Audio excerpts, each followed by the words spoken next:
Welcome back, Roasties, to another episode of Big Boy Radio. As always, I'm joined by the lovable, not Elliott Whitehead, as I just called him off air, Elliott Lovejoy. How are you, my man? It's a compliment. He's a likeable human being, good footy player. I would take being called a football player any day of the week than just me. You can call me Mark Tukey, and I would find the compliment in it. So I'm doing well. I'm doing well. How are you? Mate, I am doing okay. One of the things I actually want to talk to you about is injuries. What your worst ever injury? Because the reason I'm bringing it up, I'm currently going through my wife's calling it a midlife crisis. I'm calling it just a mini midlife crisis. I wanted to buy a motorbike. For God's sakes. Every middle-aged white man, that's what he does. True. So I went, no, I'm not going to buy a motorbike, because it costs way too fucking much. But I went an electric skateboard. Now, never ridden a skateboard in my life, apart from this one that I had that had a handle on it, so you could do it fairly easy. I bought this electric skateboard and thought I was king shit because I could start riding it straight away. Yeah. Started getting a bit cocky, went along these footpaths and down onto the road and tried to go back up onto the road, and it slipped out from under me, and I dead set feel like I've torn a hamstring. Now, I played, not any professional football, but I played like 20 years of sport, 20 plus years of sport, never did a hamstring, never did a major injury, and now I fucking cannot walk. It is that sore. I mean, I have no sympathy. And I don't know if that's what you're chasing here, but you're not going to get it when you bought an electric skateboard as a middle-aged man. Your kids must think you're such a dickhead. They love me. I'm the best dad ever. I didn't say they don't, but they must think you are such a dickhead. If they're a little bit older, they may think I'm a dickhead. But right now, I'm the sun shines out of your asshole stage. I am. Yeah, that's where I sit on the dad level at the moment. So, but yeah, I'm wondering, have you really had a really bad injury or like a season-ending injury in a sport or anything like that? Yeah, I've had 3 knee recos and 2 ankles. But the worst one was when I'd done my ankle the first time. I was working on a farm and I was in the middle of country Canada, so it's like minus 25, let's say, and we're meant to be herding cattle on this quad bike. Instead, we were just doing spins and tricks because we thought we were awesome. I was only 17 or 18, and I flipped the quad and I flipped it on top of my ankle, and there was only one bloke with me, and it took him about 10 minutes to get it off my ankle. And then we've got a 15-minute ride back into the actual farmhouse, and I've had to take my boot off because my ankle's sideways. So I'm battling, hey, am I going to get frostbite? Is my foot going to fall off? And also, it's pointing the wrong way. So that one definitely stands out. Any photos? I'd love to see a photo of that. I can send you a photo. Yeah. It's not very nice. I've seen photos of like footy players, in hospital beds and like local footy players, and they're like, "Oh, my ankle's not meant to be that way." It's always distressing to see, but it's still like that. Everyone gets curious; they want to see that. Kind of need to. Yeah. Okay. I'll flick it through to you after this, but make sure you're not eating anything. It's not it's not pleasant. I do want to give a little shout out to Joshua Pryor. He messaged me the other day just asking about the show and a few different things, and he said he's a long time follower of the page as well as the podcast. He loves Big Boy Radio, so he asked about Let It Ride. It may be coming back next year, so keep on that. But hey, shout out Josh! Thanks very much for being a listener and supporting the show, mate. I really appreciate it. We got one. We got 2. Like my mum said, she listens to it every second. My mum hates it. She tried. She thought it was shit. So, mate, did you watch the Kambosos Junior fight on the weekend? I watched the highlights. I enjoy the idea of boxing. I just don't know dick about it. So I watched the highlights and I thought it was a pretty cool story. Mate, it was unbelievable. I just want to shout out that win because it was sitting there watching it. No one was talking. Not a lot of people were talking about it leading up to it, and then to sit there and see him get that knockdown in the first round, fight back after getting knocked down himself, and win the 4 titles that he got was just unbelievable Australian story, and another great Australian doing well on the big scene. So, speaking about boxing and footy players, Davida Pangai Jr. fights this Saturday, which I'm sure you'll be eagerly awaiting. But it'd be interesting to see. There's all these fighters, all these footy players coming out wanting to box. It'd be interesting to see how he goes on Saturday. No one's really talking about that either. Well, we actually had a chat with him yesterday, and he told us he'd been fighting at a Logan boxing gym for a while. Yep. It's a sport that had always interested him. He didn't know how to get involved and mix it with his footy career. Obviously, he's found a way to make it happen this year, but he sounded genuinely excited. I mean, if anyone deserves a win after the year they had, especially off the field for him in 2021, I wish no one what him and his partner have gone through. It's Tavita, and hopefully maybe it's a bit of an outlet for releasing a bit of rage after a shitty year. And then, so I think he's got that fight, and then he's straight down to Bulldogs HQ, I reckon, on Monday. Yeah, he did say he rang Gus and asked him if he could box, and Gus said, as long as when you get down to Bulldogs, you box me.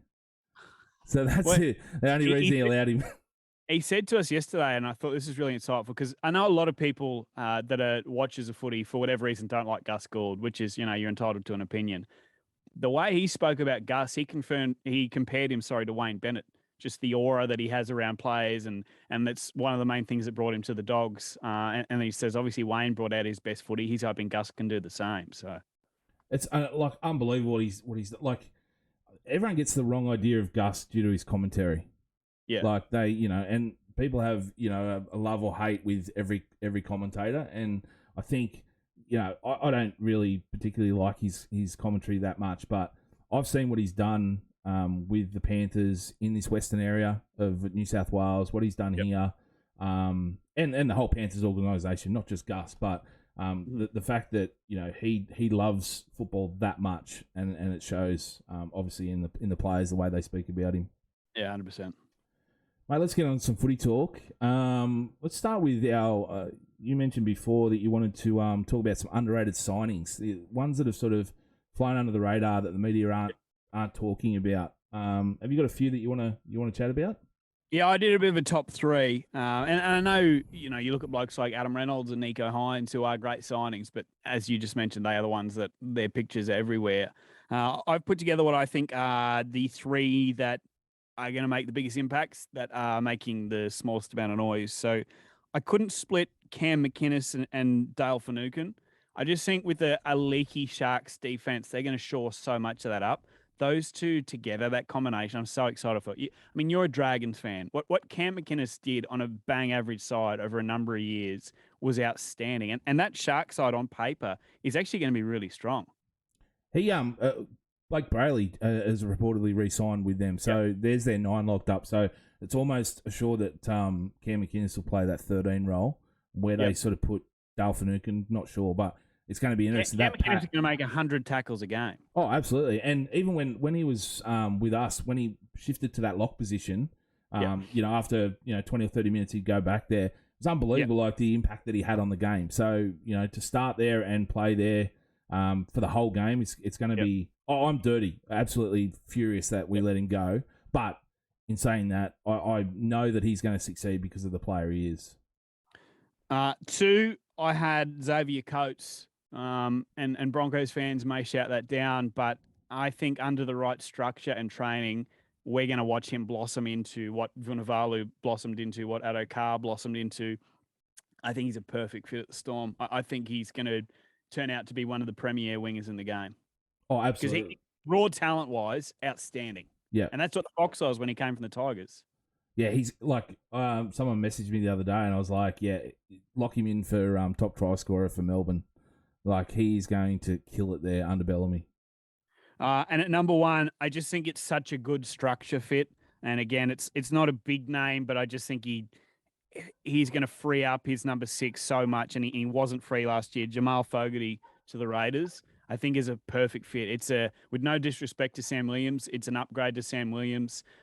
He's going to be a controlling half that is not. He doesn't have to do 100% of the kicking, but he can take a lot of that pressure off, and it allows Whiten just to be the free-ranged lunatic that he should be on the field. Take a lot of pressure off him. I think it, and I'm happy to eat my words if it doesn't work out. I think schematic-wise, it's such a good fit at the Raiders. Like, Cody Walker starting late. He started pretty late, and he's just developed, when he was in Q Cup, just developed that and brought it into a first-grade career. And I agree. I'm really looking forward to that. It was funny. They showed a picture of him and Josh Papali at training the other day, the first time they'd met since the ankle tap. Fogarty said, I think when he captured on the photo, he said, "Is this the world's slowest halfback or the world's fastest prop? We'll never know." Nah. So, I want to see another match race. It'd be good to see. Mate, who have you got? Yeah, I've got a couple. Nick, another guy down in Melbourne, like Xavier Coates, Nick Meaney, a great player at the Bulldogs in a bad squad, bad timing. But I think he's going to go down there, and Bellamy's going to unlock his potential, and we're going to see some magical stuff from him in 2022. He's a Newcastle junior, and he was a fullback at the Knights in Rezzies, and obviously did a bit of fullback and wing stuff at the Dogs. Going to the Storm, who knows if he even gets a starting gig. But even if he doesn't, what it also does for the Storm is during the Origin period, Pappenhausen should and will play Origin this year. They've got a ready-made one that is an excellent replacement, just ready to go as well. Yeah, I think he will see a fair bit of game time. I predict, and that's why. And when he does, he's going to shine. Isn't he one of the quickest players too? Didn't he hold the record? Quick, he's efficient, and he just, like you said, on a Dogs team that was terrible, he just found a way to score tries, and he was their best back over the last few years. I'd agree with that. And a few of the others, I've got a few West Tigers players. I think Tyrone Peachy's sort of flown under the radar. I thought he started producing some good stuff last year, at the end of last year, and I think he's going to really help out that West Tigers pack. What position he plays? Don't know. They'll find a spot. Well, whether he plays at 14 or he starts somewhere. But I just think no one's talking about him. I think he's a bit underrated there. So, and then I spoke with as Jackson Hastings is another one. I spoke to him yesterday. Little plug here. There'll be a podcast released tomorrow morning with Jackson Hastings. So, if you're listening to this, be sure to tune in that. But I spoke with him, and I think he's one as well. He's going to be filling in that 6th spot for Adam Dewey, who is out for how long, I'm not sure, majority of the season. So I think he's a player that wants to come here and wants to sort of get his name back out there and show what he was when he left. He's a 2019 Man of Steel as well. So I think he's going to be producing some good stuff at the start of next year. He mentioned another player that's coming over from Wigan with him, Oliver Gildart, a centre for Wigan and England. He said he's just blowing away everyone at training. Everyone's so impressed with what he's doing and all that. And even he said, backs, when they come over from Super League to the NRL, haven't had a great... Struggle. Yeah, they struggle. Yeah, and they haven't got a great record of succeeding. And he's the one that he reckons will sort of break that mould. So... they're mine though. Those 3 West Tigers: Tyrone Peachy, Jackson Hastings, and Oliver Gildart. Okay. Yeah, something. Keep an eye out. Anyway, they're our picks that we. You sound biased because Jackson Hastings is now your best friend, but that's fine. Yeah, we text each other and. No, yeah, it's I suppose recency bias, but it's he brought up that name and I was like, oh yeah, I sort of forgot about him and yeah, so mate, I want to ask. There was a vision of. The Foxx playing OzTag last week, and he was it seemed to be he was struggling a little bit, but then he scored a couple of meaties. But then I saw a player. Now he didn't burn him, he didn't beat him, but he was run down the sideline, and the Foxx had to come from cover a fair amount of track, but he ended up scoring a try. And I'm wondering if you score a try against Foxx in OzTag, is that the equivalent of scoring a hole in hitting a hole in one in golf? It'd be a pretty big achievement, wouldn't it? Hey, I scored a try and guess who was covering me? The Foxx. Absolutely. We this is 10, 15 years ago. Shane Watson, when he was I think he was battling injury and he was in that Aussie side, but he was trying to get himself fit again. And his club team in Brisbane, I can't remember who it was. I think it might have been Valleys or something. But anyway, he came back to play his second 11, the game of cricket. And it was literally, he rocks up at game time, puts his spikes on. As soon as he's fit and firing, ready to go, he's bowling off about 8 steps. He's bowling off 8 steps. It's still 130 clicks, probably more. And he snicked me up. Second ball, he bowled to me. So even for him to get me out, that is my hole in one. Sporting wise, he did send me up as well. I deserved it. I would say hitting a 6 would be the hole in one. Yours is more like you'd be calling for a mulligan. I survived the ball. Playing him in. Okay. Sneak off. Second slip from memory. See you later. Fuck off. See ya. I said, I'll take that. You saw my bat on the way off. It was pretty cool. there'd be a few things like old sports, or not old, but like sports stars coming back to play different sports, or even back to the local level. That would be a huge achievement, like that cricket one and OzTag. Ex-Cowboy Ty Williams, he's now, they reckon he's the best golfer just about in Queensland, or definitely in North Queensland. So he's, someone that people are constantly battling on the golf course. So that would be a nice little victory to have too. That would be good. Mate, Felise Kaufusi, the Dolphins' first signing. Let's have a little chat about that. Let's get on to what would you rate the signing overall? Like, he's a Queens. I was going to say out of A, B, C, okay, but 7. So that would probably be what, a B minus, B? B. Yeah. B plus. I'd say B plus. Yeah, I said B, and the reason being, I said he's a Queensland regular, international rep. I wouldn't say he's a superstar first signing, but he's a solid signing. He's that name that you need. He's played under Wayne at Origin as well. But you have to look at his age. Like, he'll be turning 31 in 2023. And if you look at Munster and Smith as an A+, then, I would have to say B. He's a solid signing. He's a leader. And he's coming from the best system in the NRL.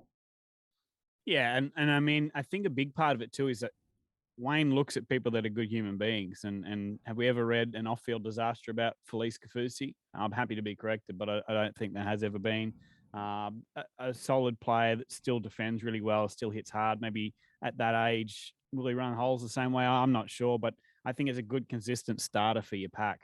Yeah, and I think he's a big enough name that will attract other people. Like, there'll be other players that want to play with him. He's played in, Bundy Boy, I think. Bundy Boy. Yeah, true. So, local guy coming back to play, or not necessarily local, but Queenslander coming back to play for the Queensland side. I think he's going to attract some other people. In saying that, who's the next person they look for? Like, they've got this signing. Who's the next one? It pains me to say it, but they got to go all in on Ponga, which I'm sure they probably are. Yeah. Because obviously Smith looks like he's going to the Roosters. Reed's going to the Bulldogs. I would say their balls to the wall on Kalen Ponga at 1.3, 1.4. I'm not sure what the dollar amount will be, but if they could sell him up for a few years, and that's going to attract other players. Like, shit, you're getting players that went to Newcastle that would have never gone there with the attraction of Kalen. So, pains me to say as a Newey fan, but that's what I would imagine Terry Reader and the rest of the gang there are looking at big play-wise. If you can sew up Ponga, you throw the book at him. Yeah. If they miss out on him and, just sort of field a team with no big names, no superstars in 2023, is it almost like, okay, then we start going all in for players on 2024, like, try and nail that Munster or... Yeah, but I also just can't see them not having big stars because of the Wayne Bennett factor. Yep. And then the Cheese even said it on the podcast the other day where he said, when coaches like Wayne Bennett, Trent Robinson, and or Bellamy look at you, listen. Yep. Not everyone's going to have all three of those coaches go after them, but if someone's got Wayne Bennett calling, say, hey, I want you to play for me, geez, it must be hard to say no. Absolutely, yeah. And like it's and the fact that there's so many, all these players have played up on the Sunshine Coast last year or around that Brisbane area. So they know what it's like to live there and spend time there. They know how good it is. There was players like they were going to stay up there for preseason and all that sort of stuff. So everyone knows how good it is there, and they're like, oh, now there's money involved, like more money involved. Like, it's a huge, huge thing to knock back. And I think there's something special about launching a new club, like there was for players that launched with the Titans. Yeah, that's part of the appeal.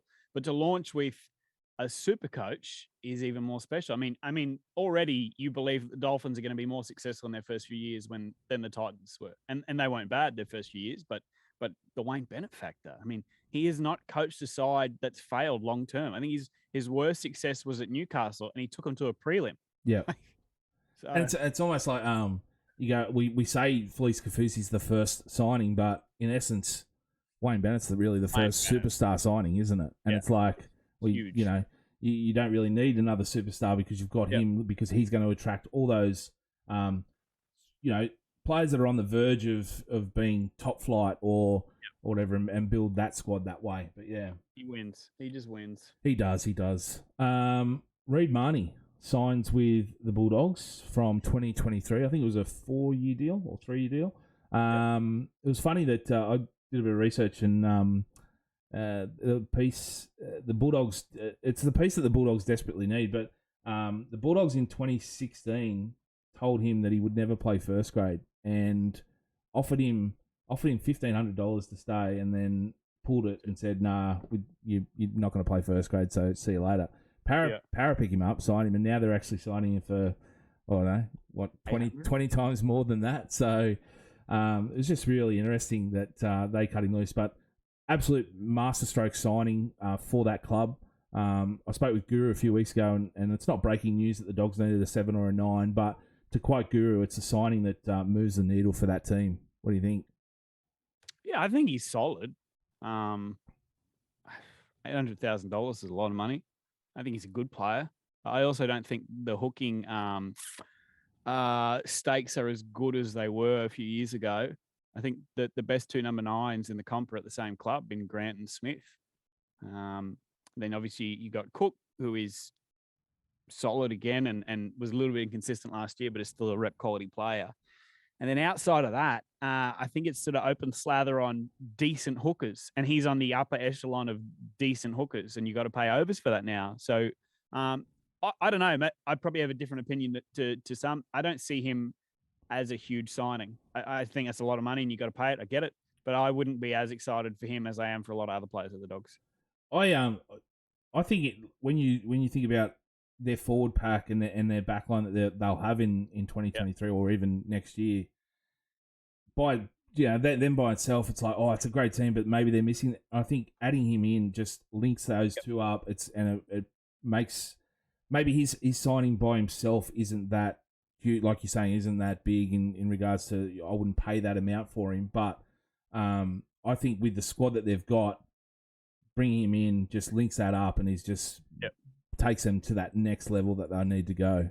Oh, he won't let them down, and that's like, he certainly passes the eye test. He's been solid at para, and yeah, $800K is not as much money as it used to be, and I need to remember that sometimes. I thought it was that big. Like, it sort of made me think about it, how big it was when I saw a betting market specifically for the Dogs in 2023. There was no other clubs, and there's no other markets for a premiership in 2023 except for the Dogs, and that was they made that after he was announced. Right.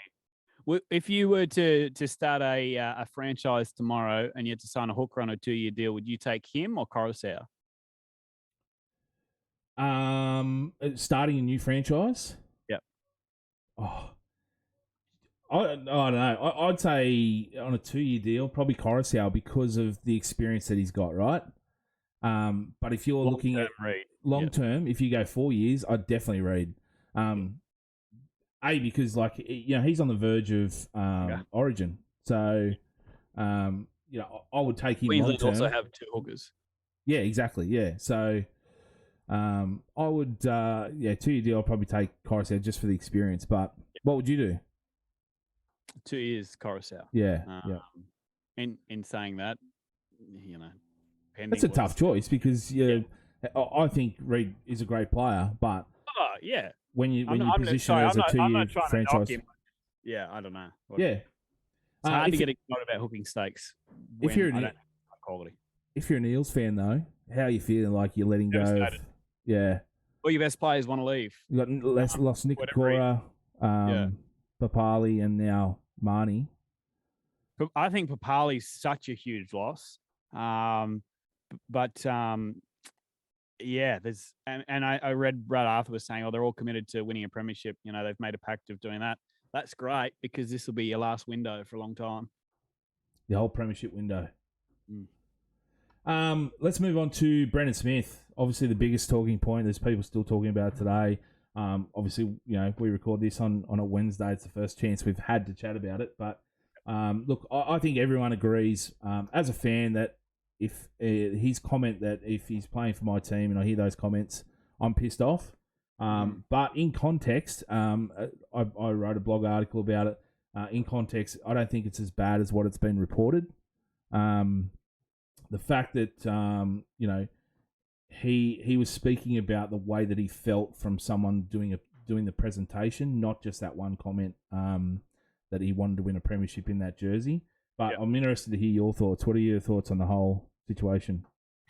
I know you have, but I would suggest anyone that is just judging by headlines and quotes in whatever media outlets, go and actually watch the interview in full and form your own assessment. I think sports journos, a lot of them are pretending to be upset for the sake of being upset and creating headlines. Honestly, we talk about how we want rugby league players to humanize themselves and be honest and have open conversations. And then when they do it, like him or hate him, he's himself.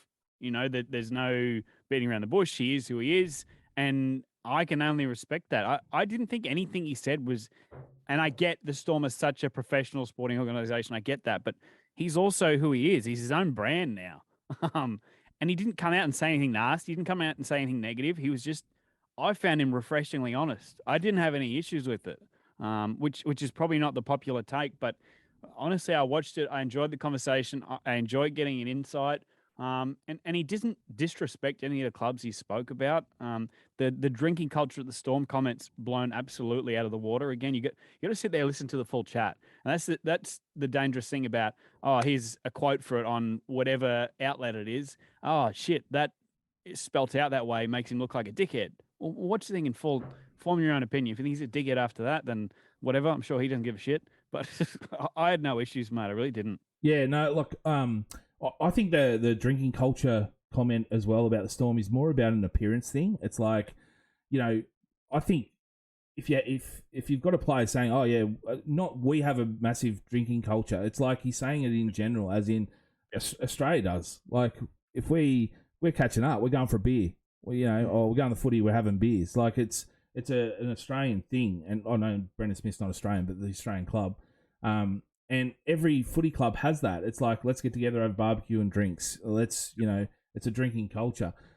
They're just saying that they're angry with it because it disrupts their image. It disrupts the image that they're trying to portray as, this one solid club. And like I said, I don't have an issue with him saying that at all. I can understand like the board members and the Storm Club having issue with it, but like you said, watch the whole thing in full, form your own opinion before just taking these snap headlines. Because if you actually listen to it, and it was pointed out to me, like, have a listen to all the good stuff that he says he'd do. Like, he speaks about his community, he speaks about his hometown, he speaks about wanting to use his profile to go back and help that community, help schooling, and all these sort of great things that he's just now missed. People don't care about because all they want to see is, oh, he wants to play for another team while he's contracted, blah, blah, blah.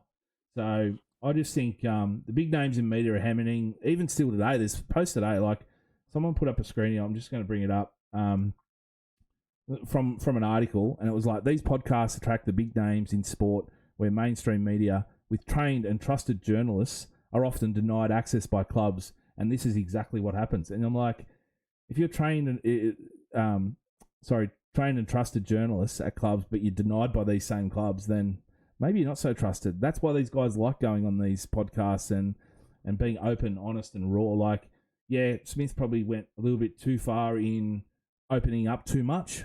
I don't think he said anything was wrong, but he just opened up way too much that we've never seen before, and people just weren't ready for it. Yeah, I agree. And I'd hate to lose that human element to footy players. I'd hate for another footy player to watch that, see the backlash, and just shut up shop. And, an example of that is like a Darius Boyd got to the point in presses where he was just deadpan. He give you absolutely nothing. So, like I said, I find him refreshing. I had no issues, but a storm in a teacup. Yeah, absolutely. Will he be at the Storm next season? I don't know. Well, that's another thing. Like they've come out and said that he won't be there in 2022 is his last season. And they're very strong in their, they'll want top dollar or a top player for him. So if he goes to the Roosters, which more than likely looks like it will, have they got a player they'll swap for him or? Maybe a big bopper, I don't know, because it still looks doubtful that Nelson will play next season. So yeah, that could be an idea. Who knows? But yeah, agree. Yeah, Storm in a teacup. I think they've sort of gone over, overreacted to it. But anyway, we move on. Mate, let's sort of wrap us up for this week. What do you got on? I don't even know which way's up anymore. We got 2 weeks of actual work left and then free for the year. So just preparing. Honestly, I'll be honest with you. I'm just mailing it in until the 17th of December. I'm doing the bare minimum till the 7th. This includes the podcast. I'm doing the bare minimum till the 17th of December. That's all right. We might wrap up one. We might do one next week and then sort of wrap it up for the year and come back fresh next year. Hey, I like spending time with you. Whatever you want. I know you're the best part of my week, mate. Spending 30 minutes with you. But also, hey, better than your Jackson Hastings chat. Yeah, absolutely. You're up there, number one now. But next week we're doing movie review. We got told it's Top Gun. We watched Top Gun this week. I really struggle with Tom Cruise films because he got the tooth down the center of his face. Center. I pointed out to my missus the other day. We were watching. I don't know. We were watching. I was like, A Few Good Men, and I said, "Look at his teeth." I'm not going to smile because I've got really bad teeth. But he, I think that was the first movie, or it might have been Days of Thunder, the first movie that he had all his teeth realigned, and it's center. So yeah, if you haven't seen it, you watch a Tom Cruise movie. When he smiles, you see his middle tooth is in line with his nose. What's that on? What is it on Netflix or something? I think you're Foxtel, Netflix, YouTube. I don't know. I'll watch the highlights. Oh, you're hopeless. Doesn't Goose die? Oh my God! Don't ruin it. Spoiler alert. I know one of them dies. Yeah. Enjoy your week, mate, and we'll talk again next week. See you, brother. Thanks, legend.